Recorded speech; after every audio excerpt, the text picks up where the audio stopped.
ನಮಸ್ಕಾರ ಗೆಳೆಯರಿ, welcome back to new video. Hello ಸ್ನೇಹಿತರೆ, ಗಂಡನನ್ನು ಬಿಟ್ಟು ಒಂಟಿ ಜೀವನ ನಡೆಸುತ್ತಿದ್ದ ನನ್ನ ಜೀವನದಲ್ಲಿ ಒಬ್ಬ ಹುಡುಗ ಬಂದ. ನನಗಿಂತ ಚಿಕ್ಕವನೇ, ಆದರೂ ಅಡ್ಜಸ್ಟ್ ಮಾಡಿಕೊಂಡು ಒಂದಿನ ಅಲ್ವಾ ಅಂತ ಮನೆಯೊಳಗೆ ಬಿಟ್ಕೊಂಡೆ. ಆದರೆ ಮುಂದೆ ನನ್ನ ಜೀವನದಲ್ಲಿ ನಡೆದದ್ದೇ ಬೇರೆ. ನನ್ನ ಹೆಸರು ದೀಪಿಕಾ ಅಂತ. ನನಗೆ 35 ವಯಸ್ಸು. ನಾನು ಇರೋದು ಚಿತ್ರದುರ್ಗದ ಒಂದು ಪ್ರಸಿದ್ಧ ಏರಿಯಾದಲ್ಲಿ. ನನಗೆ ಜೀವನ್ ಎನ್ನುವವನ ಜೊತೆಯಲ್ಲಿ ಮದುವೆಯಾಗಿ ಡಿವೋರ್ಸ್ ಕೂಡ ಆಗಿದೆ. ನಾನೊಬ್ಬ ಒಂಟಿ ಮಹಿಳೆ, ಧೈರ್ಯವಾಗಿ ಜೀವನದಲ್ಲಿ ಮುನ್ನುಗ್ಗುತ್ತಿದ್ದೇನೆ. ನಾನಿವಾಗ ಚಿಕ್ಕ ಮಕ್ಕಳಿಗೆ ಟ್ಯೂಷನ್ ಮಾಡ್ತಾ ಇದ್ದೇನೆ. ಹೇಗೋ ನನ್ನ ಜೀವನ ನಡೀತಾ ಇದೆ. ನಮ್ಮ ಮನೆಯಿಂದ ಸ್ವಲ್ಪ ಮುಂದೆ ಒಂದು ಟೀ ಅಂಗಡಿ ಇದೆ.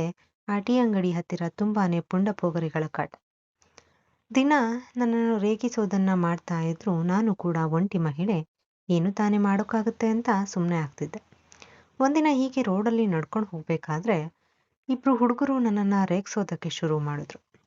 ನಾನು ತಲೆ ತಗ್ಸ್ಕೊಂಡು ತುಂಬಾ ಜೋರಾಗಿ ನಡೆಯೋದಕ್ಕೆ ಸ್ಟಾರ್ಟ್ ಮಾಡಿದೆ. ಹಿಂದುಗಡೆಯಿಂದ ಹುಡುಗರು ಕಿರ್ಚಾಡುವ ಸೌಂಡ್ ಕೂಡ ಬಂತು. ಏನು ಅಂತ ಹಿಂತಿರುಗಿ ನೋಡಿದರೆ ಒಬ್ಬ ಹುಡುಗ ಪೋಲಿ ಹುಡುಗರಿಗೆ ಹೊಡಿತಾ ಇದ್ದ. ನಾನು ಮನೆಗೆ ಹೋದೆ. ನನಗೆ ಆ ಹುಡುಗ ಯಾರು ಅಂತ ಕುತೂಹಲ ಮೂಡಿತು. ಆ ಹುಡುಗನಿಗೆ ಒಂದು ಥ್ಯಾಂಕ್ಸ್ ಕೂಡ ಹೇಳದೆ ಬಂದೆ ಎಂದು ಕೊಂಚ ನೋವಾಯಿತು. ಆ ಹುಡುಗ ನಮ್ಮ ಮನೆಯ ಎದುರುಗಡೆ ಮನೆಯವನು ಎಂದು ನನಗೆ ತಿಳಿಯಿತು. ಅವನ ಹೆಸರು ಅಭಿಷೇಕ್. ಅವನು ತುಂಬ ಸೋಮಾರಿಯಾಗಿದ್ದ. ಸ್ನೇಹಿತರ ಜೊತೆ ಸುತ್ತಾಡೋದು ಅವನ ದಿನದ ಕೆಲಸವಾಗಿತ್ತು. ಹೀಗೆ ರೋಡಲ್ಲಿ ಒಂದಿನ ಒಬ್ಬನ ಬಳಿ ಜಗಳವಾಡುತ್ತಿದ್ದ. ನಾನು ಆತನನ್ನು ಮಾತನಾಡಿಸಿದೆ. ಏನು, ಯಾವಾಗಲೂ ಜಗಳ ಆಡೋದೇನ ನಿನ್ನ ಕೆಲಸ ಎಂದು ಕೇಳಿದೆ. ಆತ ಹೇಳಿದ, ಅವನು ಕಾಲೇಜ್ ಹುಡುಗಿಯರಿಗೆ ರೇಗಿಸುತ್ತಿದ್ದ, ಅದಕ್ಕೆ ಆತನ ಬಳಿ ಜಗಳವಾಡುತ್ತಿದ್ದೇನೆ ಎಂದು. ನಾನು ನಗು ನಗುತ್ತಾ ಅಲ್ಲಿಂದ ಹೊಂಟೆ. ಹುಡುಗ ತುಂಬ ಒಳ್ಳೆಯವನು, ನೋಡೋಕ್ಕೆ ಮುದ್ದಾಗಿದ್ದಾನೆ. ನನಗೆ ಸೈಲೆಂಟ್ ಆಗಿ ಅವನ ಮೇಲೆ ಪ್ರೀತಿ ಹುಟ್ಟೋಕೆ ಶುರುವಾಯಿತು. ದೂರದಿಂದನೇ ಆತನ ನಡವಳಿಕೆಯನ್ನು ಗಮನಿಸುತ್ತಾ ಬಂದೆ. ಹುಡುಗ ತುಂಬಾನೇ ಒಳ್ಳೆಯವನು. ಆತನನ್ನು ಮದುವೆಯಾಗುವ ಅವಳು ತುಂಬಾನೇ ಲಕ್ಕಿ. ಆ ಅವಕಾಶ ನನಗೆ ಇಲ್ಲವೆಂದು ಬೇಸರವಾಗಿತ್ತು. ಅವತ್ತು ತುಂಬ ಜೋರಾಗಿ ಮಳೆ ಬರ್ತಿತ್ತು. ಮಳೆಯಿಂದ ತಪ್ಪಿಸಿಕೊಳ್ಳಲು ಅಭಿಷೇಕ್ ನಮ್ಮ ಮನೆಯ ಹಿಂದಿನ ಬಾಗಿಲಿನಲ್ಲಿ ನಿಂತಿದ್ದ. ನಾನು ಕಿಟಕಿಯಿಂದ ನೋಡಿ ಬಾಗಿಲು ತೆಗೆದೆ. ಯಾಕೋ ಇಲ್ಲೇ ನಿಂತಿದ್ದೀಯಾ? ಮನೆ ಇಲ್ಲೇ ಅಲ್ವಾ ಇರೋದು, ಮನೆಗೆ ಹೋಗ್ಬೇಕು ತಾನೆ ಎಂದು ಕೇಳಿದೆ. ಇಲ್ಲ ಆಂಟಿ, ಮನೆಯಲ್ಲಿ ಯಾರೂ ಇಲ್ಲ, ಎಲ್ಲರೂ ದೇವಸ್ಥಾನಕ್ಕೆ ಹೋಗಿದ್ದಾರೆ, ಅದಕ್ಕೆ ಇಲ್ಲಿ ನಿಂತ್ಕೊಂಡಿದ್ದೇನೆ ಎಂದ. ಮಳೆ ನಿಂತ ಮೇಲೆ ಮನೆಗೆ ಹೋಗ್ತೀನಿ ಎಂದು ಹೇಳಿದ.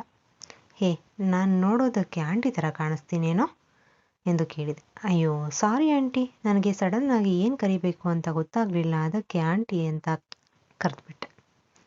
ಹೇ, ನನಗೂ ನಿನಗೂ ಬರೀ 4 ವರ್ಷ ಡಿಫ್ರೆನ್ಸ್ ಕಣೋ, ನನ್ನನ್ನೇ ಆಂಟಿ ಅಂತೀಯಲ್ಲ. ಹೋಗ್ಲಿ ಬಿಡು, ಪರವಾಗಿಲ್ಲ ಎಂದೆ. ಆತನಿಗೆ ನನ್ನನ್ನು ನೋಡಿ ಯಾವ ಥರ ಅನ್ನಿಸ್ತೋ ಗೊತ್ತಾಗಲಿಲ್ಲ. ಅವನು ನನ್ನ ಒಂದು ಥರ ನೋಡೋದಕ್ಕೆ ಶುರು ಮಾಡಿದ. ಯಾಕೋ ನನ್ನ ಒಂಥರ ನೋಡ್ತಿದ್ಯಾ? ಏನು ಬೇಕು ಕೇಳು, ನಾಚ್ಕೊಂಬೇಡ ಎಂದೆ. ಆತ ಮನೆಯೊಳಗೆ ಬಂದು ಸೋಫಾದ ಮೇಲೆ ಕೂತು ನಂತರ ಎದ್ದು ರೂಮಿನ ಒಳಗಡೆ ಹೋದ. ಬನ್ನಿ ಇಲ್ಲಿ ಎಂದು ನನ್ನನ್ನು ಕರೆದ. ಹೋಗ್ತಿದ್ದಂಗೆ ರೂಮ್ನ ಡೋರ್ ಲಾಕ್ ಮಾಡಿದ. ನಾನು ನಿಮ್ಮನ್ನು ತುಂಬ ದಿನದಿಂದ ನೋಡ್ತಿದ್ದೇನೆ, ನೀವು ನನ್ನನ್ನು ನೋಡ್ತಿದ್ದೀರಿ ಅಂತ ನನಗೆ ಗೊತ್ತು. ಆಟ ಆಡಬೇಡಿ, ಬನ್ನಿ ಎಂದು ಕರೆದ. ನಾನು ತಡ ಮಾಡದೆ ಮಂಚದ ಮೇಲೆ ಹೋದೆ. ಅಬ್ಬಾ, 30 ನಿಮಿಷ ಆಯಿತು. ರೂಮ್ನಿಂದ ಹೊರಗೆ ಬಂದೋ ಮಳೆ ಕಡಿಮೆಯಾಗಿತ್ತು. ಅಭಿಷೇಕ್ನ ಅಪ್ಪ ಅಮ್ಮ ಕೂಡ ಬಂದಿದ್ದರು.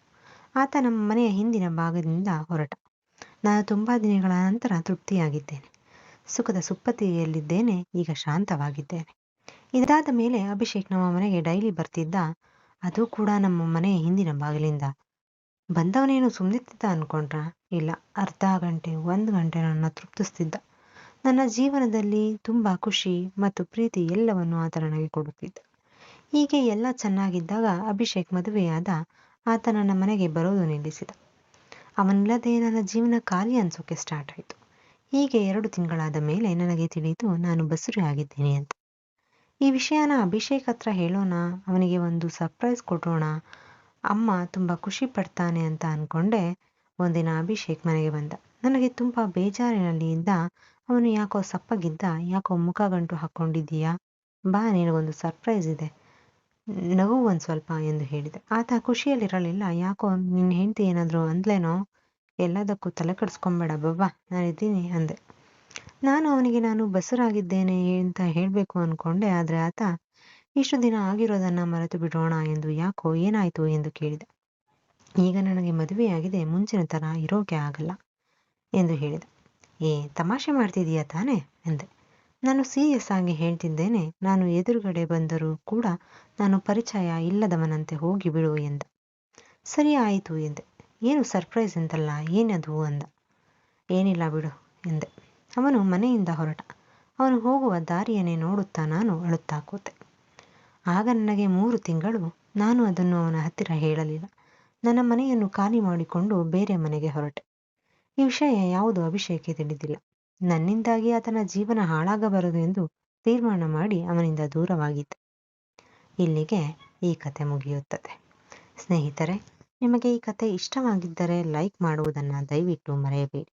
ಮತ್ತೆ ಇಂತಹ ಇನ್ನಷ್ಟು ಕತೆಗಳಿಗಾಗಿ ನಮ್ಮ ಚಾನಲನ್ನು ಸಬ್ಸ್ಕ್ರೈಬ್ ಮಾಡಿಕೊಳ್ಳಿ. ಮತ್ತೆ ಸಿಗೋಣ. ಧನ್ಯವಾದಗಳು.